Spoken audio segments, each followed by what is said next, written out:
টানা হেসরা করিয়া নিয়ে যাবে। বান্দার গুনাহের কারণে বান্দা জাহান্নামী হবে। যখন বান্দাকে জাহান্নামের কাছাকাছি নিয়ে যাওয়া হবে, বলে তারকার মতো একটা কিছু ফেরেশতাদের সামনে হাজির হয়ে ডাক দিয়া বলবে, না না না, আমার দোস্তকে জাহান্নামের আগুনে নেওয়া চলবে না। জোরে কোন আল্লাহু আকবার। ওই দিন বান্দা নজর দিয়া দেখবে, কোরআন বান্দার সামনে দাঁড়ায়া যাবে। ফেরেশতারা বলবে, তুমি তো ভালো করেই জানো আমরা নিজের ইচ্ছায় বান্দাকে জাহান্নামের আগুনের শিকল লাগাই নাই, আমাদের নিজস্ব কোনো পাওয়ার নাই, ক্ষমতা নাই। আল্লাহর অর্ডার, বান্দার জন্য জাহান্নাম নির্ধারিত, বান্দাকে জাহান্নামে নিক্ষেপ করা লাগবে। এবার ফেরেশতাদের সামনে দাঁড়াইয়া মাওলার কালাম সূরা মুলক কথা বলবে, ডাক দিয়া বলবে, না না না, তোরা জানো না বাদশার যেমন পাওয়ার, বাদশার কথারও পাওয়ার আছে। জোরে কোন আল্লাহু আকবার। কোরআন আল্লাহর সাথে কথা বলবে, মালিক আয় আল্লাহ, আমি সেই কালাম যাকে তোমার দোস্তের উপরে তুমি নাজিল করেছিলা, তোমার কালাম। অতএব ওই বান্দা জমিনে এই আমি সূরার সাথে মহব্বতের সম্পর্ক তৈরি করেছিল বলে আমি সূরাটাকে বান্দা ভালোবাসতো, তেলাওয়াত করতো।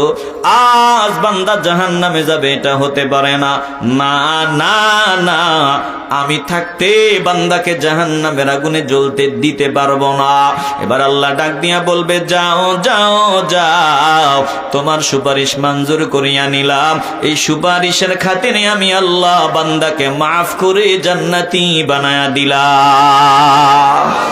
তালিল কুরআন পসন্দ পেশে খুদা, হুর গিলমান লা জুরম বাহরশ ফেদা, গর কুরআন খনি শবারুজায় হাবিব, হুর গিলমান তেরা বাশদ নসিব।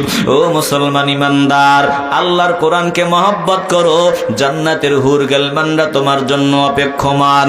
কবর হবে জান্নাতের টুকরা। বলে দুনিয়া থেকে বিদায়ের সময় কোরআন তোমার সাথী হয়ে যাবে, কবরে কোরআন তোমার সাথী হয়ে যাবে।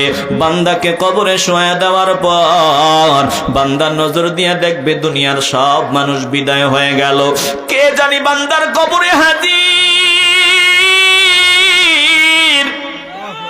বান্দার কবরে পায়ের দিক থেকে জাহান্নামের আযাবের ফেরেশতা আসতে চায়। দুনিয়ার কত বন্ধু বান্ধব ছিল, কেউ আজকে কবরে গেল না। বলে দুনিয়ার মানুষগুলো যতদিন প্রয়োজন পুরা করতে পারলাম, ততদিন দুনিয়ার মানুষগুলো আমাকে ভালোবাসলো, মহব্বত করলো। প্রয়োজন পুরাইতে পারলাম না, আমি ব্যর্থ হয়ে গেলাম। ভেতর থেকে রুহটা বের হয়ে গেল। বিবি ডাক নিয়ে বলল, তাড়াতাড়ি কর, আমার স্বামীর লাশটা কবর দেওয়ার ব্যবস্থা কর। সন্তান ডাক নিয়ে বলে, বাবার লাশটা কবর দেওয়ার ব্যবস্থা কর। বন্ধু বলে, তাড়াতাড়ি বন্ধুর লাশটা কবর দেওয়ার ব্যবস্থা কর। এ মুসলমান নবীন আশিকের দল গো, দুনিয়াটা কেমন।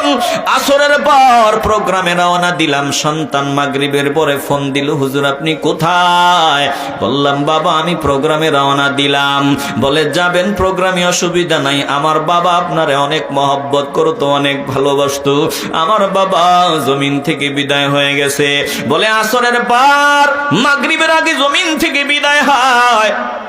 ডাক নিয়ে বললাম, শীতের মৌসুম, সকালবেলা জানাজা দিলে হয় নানি? বলেন, না না না, এত লম্বা সময় হয়ে যাবে। এশার পর পর চিন্তা করেছি যত দ্রুত সম্ভব জানাজা দিয়ে দিব, কাফন দাফন হয়ে যাবে। এটাই দুনিয়া। দুনিয়াতে তুমি কারো প্রিয়জন না, শুধুই প্রয়োজন। প্রয়োজন ফুরিয়ে গেলে দুনিয়াতে কেউ কারো না। যত দ্রুত সম্ভব সাদা কাপড়ের প্যাকেট বানাইয়া মাটিতে গর্ত খনন করিয়া মাটি চাপা দিয়া দিবে রে বাবা। এই যে আমারে কবর দিয়া দিল, আমার আপন মানুষগুলো সব চলে আসলো। বান্দার অবস্থা কি হয়? আল্লাহর নবী বলছেন, তোমরা মনে করো কবরওয়ালা বুঝে না। না না না, ইন্নাল আবদা ইযা উদিআ ফি কবরিহি ওয়া তাওয়াল্লা আনহু আসহাবুহু আন্নাহু লা ইয়াসমাউ করাআনি আলিহিম। আল্লাহর নবী বলেন, যখন কোন বান্দাকে কবর দেওয়া হয়, বান্দাকে কবর দিয়া মাটি চাপা দিয়া যখন আপন মানুষগুলা এক এক করে বিদায় নেওয়া শুরু করে দেয়, বিদায় নেওয়ার সময় পায়ের জুতার যে একটা শব্দ হয়, পায়ের যে একটা আওয়াজ হয়, আল্লাহর নবী বলেন আন্নাহু লা ইয়াসমাউ করানি আলাইহিম, কবরওয়ালা কবরে শুইয়া জুতার শব্দটা পর্যন্ত শুনতে পায়। আল্লাহর বান্দাকে কবরের ভিতরে রাখা হয়। এরে বাবা, মরার পর সব শেষ না, মাত্র শুরু। একটু দিলটা নরম করিয়া দাও, একটু কলিজার ভিতরে কথাগুলো ঢুকায় নাও। বান্দাকে যে কবর দিয়ে চলে গেল, বলে দুনিয়ার কেউ আমার কবরের সাথী হইল না। বান্দা নজর দিয়া দেখবে, কে জানি বন্ধু একজন কবরে হাজির হয়ে গেল। জাহান্নামের ফেরেশতারা পায়ের দিক থেকে আসতে চায়, বলে পায়ের দিক থেকে কেউ একজন বাধা দিতেছে না, না না, আমার দোস্তকে পায়ের দিক থেকে আসিয়া কষ্ট দেওয়া চলবে না, আমি পাহারাদার হিসাবে দাঁড়ায় গেলাম। মাথার দিক থেকে আসতে চায়, মাথার দিক থেকেও আওয়াজ দিয়া বলতেছে না না না, আমার দোস্তকে পায়ের দিক থেকে এসে কষ্ট দেওয়া চলবে না, আমি পাহারাদার আছি। বলে ডান দিক থেকে আসতে চায়, ডান দিক থেকে ডাক দিয়া বলে না না না, ডান দিক থেকে এসে আমার দোস্তকে কষ্ট দেওয়া চলবে না। বাম দিক থেকে আসতে চায়, বাম দিক থেকেও বাধা দেওয়া হয়। এবার আযাবের ফেরেশতারা বিদায় হয়। কবরওয়ালা ডাক দিয়া বলবে, কে গো, তুমি কে? আজ আমার কবরে আমাকে আমার বন্ধু হিসাবে হাজির হয়ে গেলা।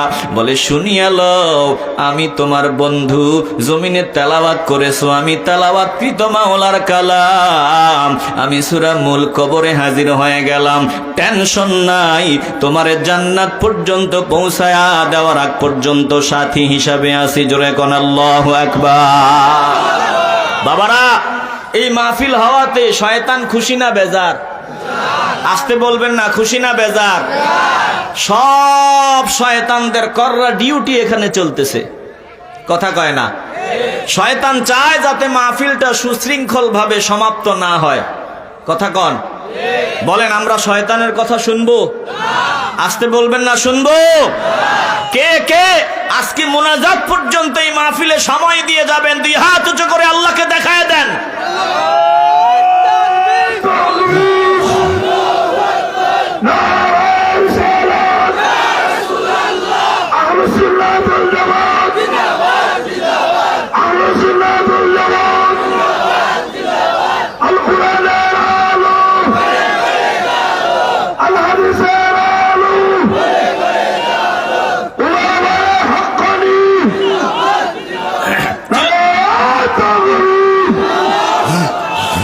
শোনেন, এটা একটা ইমানের পরীক্ষা। আমি রাস্তা থেকে আওয়াজের শব্দ শুনতে পাচ্ছি, রাস্তা থেকে আওয়াজ আসতেছে আমাদের এখানে, আমি কথা বলে যাচ্ছি। আজকে আপনাদের এখানে মেহমান হিসাবে এসে বিপদে পড়ছি। নয়তো আমরা যখন বয়ান করি তখন শব্দ আসলে আমরা কথাই বলি না। এখন এসেছি যেহেতু বিপদে পড়ছি, বহু দূরে আসছি, কিছু সময় কিন্তু প্রায় শেষ।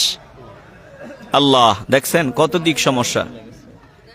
জেনারেটর লাগান। এই উঠা বসা কইরেন না, একটু মেহেরবানি করে বসেন। একদম উঠা বসা নাই, বসে থাকেন।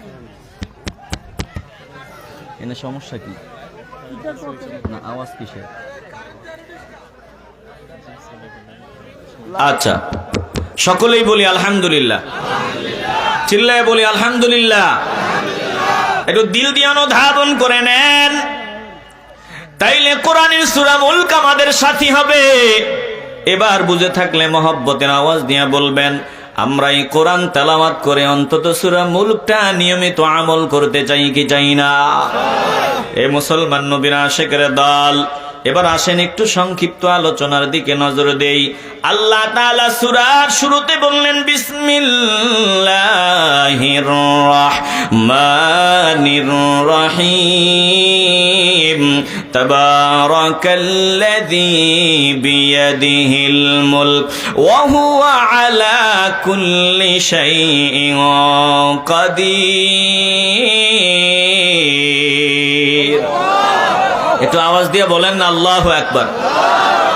আল্লাহ তাআলা বলেন, অতীব মহান বরকতময় আমি আল্লাহ, অতীব বরকতময় আল্লাহ। যিনি যার হাতে সর্বময় কর্তৃত্ব, রাজত্ব পাওয়ার ক্ষমতা। বলেন সমস্ত রাজত্ব ক্ষমতা পাওয়ার একজনের হাতে, বলেন তিনি কে? তিনি যাকে চান রাজত্ব দান করেন, যাকে চান রাজত্ব থেকে নামায়া দেন, যাকে চান ইজ্জত দান করেন, যাকে চান বেইজ্জতি করেন। বলেন ইজ্জত, সম্মান, মর্যাদা যিনি দান করেন তিনি কে? আসতে বলবেন না, জবান খুলে বলেন তিনি কে?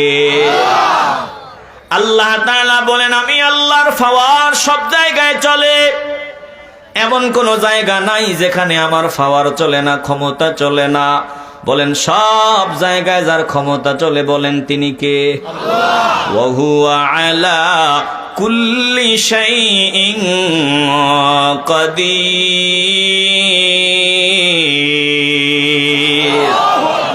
বাংলাদেশে কার ক্ষমতা চলে?